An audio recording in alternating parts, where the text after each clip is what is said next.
PDM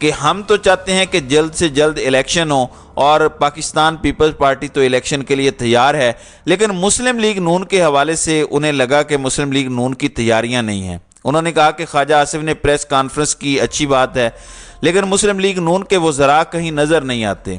انہوں نے کہا کہ مسلم لیگ نون کا قائد واپس آ رہا ہے، فائدہ لینے والوں اور وزراء بننے والوں کا امتحان ہے۔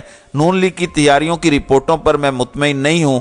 لاہور میں مسلم لیگ نون کے اجتماعات میں عوام کے نہ آنے کی شکایتیں مل رہی ہیں، یعنی اگر بلاول زرداری بھی یہ کہیں کہ مسلم لیگ نون کے جو لاہور میں مختلف اکٹھ ہیں، ان اکٹھ یا ان اجتماعات کے اندر لوگ نہیں آ رہے، تو پھر آپ مان لیجئے کہ اس سے زیادہ مسلم لیگ نون کے لیے کوئی اور شرمندگی کی باعث بات نہیں ہو سکتی، کیونکہ پیپلز پارٹی بھی اب ان کو تانے مار رہی ہے کہ پنجاب میں لوگ آپ کو پسند نہیں کرتے۔ اب بلاول یہ کہہ رہے تھے کہ جلد از جلد ہم الیکشن چاہتے ہیں، لیکن اگر الیکشن جلد از جلد نہ ہوئے تو آپ لوگوں نے کیا ہے؟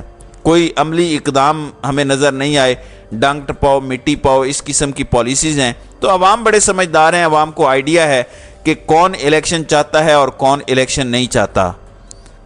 دوسری جانب عمران خان سے متعلق کچھ اپڈیٹس ہیں۔ عمران خان کی ایک درخواست ہے، میں نے آپ کو بتایا تھا کہ پہلے عمران خان کی سزا معطل ہوئی، انہوں نے اس چیز کو چیلنج کیا تھا اسلام آباد ہائی کورٹ میں۔ اب چونکہ اس فیصلے کو معطل کروانا ضروری ہے، کیونکہ وہ فیصلہ معطل ہوگا تو ہی عمران خان الیکشن لڑنے کے اہل قرار پائیں گے، تو وہ درخواست انہوں نے اسلام آباد ہائی کورٹ کے اندر دائر کی ہے، اور میں نے آپ کو بتایا تھا کہ یہ عمران خان کی نااہلی ختم کروانے کی جانب پہلا قدم ہے۔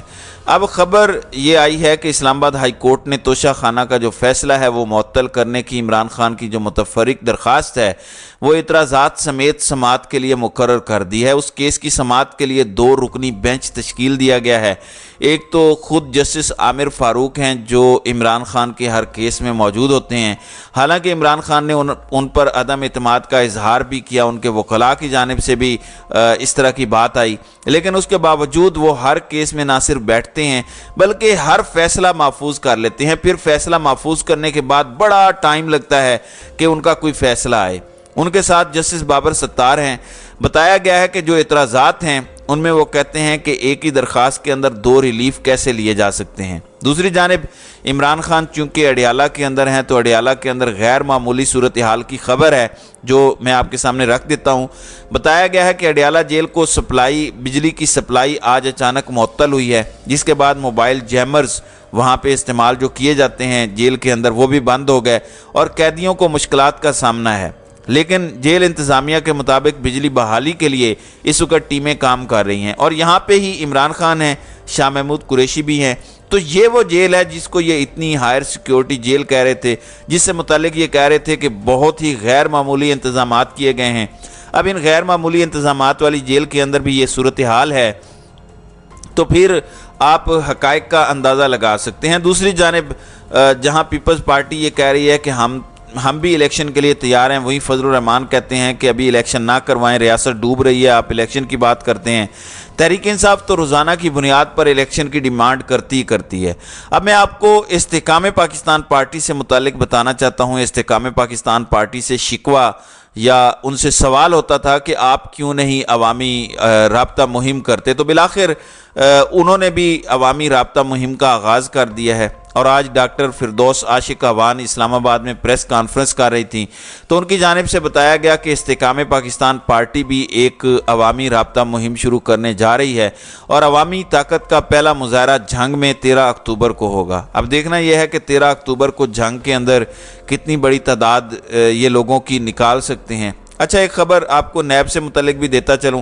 لگتا ہے کہ نیب سے تو خود تو کچھ ہو نہیں پائے گا۔ بتایا گیا ہے کہ کرپٹ عناصر کے خلاف خفیہ کارروائیوں کے لیے نیب نے اپنا ایک انٹیلیجنس ونگ بنانے کا فیصلہ کیا ہے اور ملک بھر میں وہ کارروائیاں کرے گا، اور اس سلسلے میں بتایا گیا ہے کہ NAB head quarter NAB Lahore, Rawalpindi, Karachi, Peshawar, Quetta, Sukkur, Multan میں بھرتیاں کی جائیں گی، اور خفیہ ایجنسی کے لیے ریٹائرڈ بریگیڈیئر سطح کے افسران کو بطور ایکسپرٹس بھرتی کیا جائے گا۔ بالکل ٹھیک ہے، تو یہاں پر بھی بہت سارے ریٹائر بریگیڈیئر اور فوجی صاحبان کو نوکریاں مل جائیں گی اور ان کی روزی روٹی کا مزید سامان پیدا ہو جائے گا۔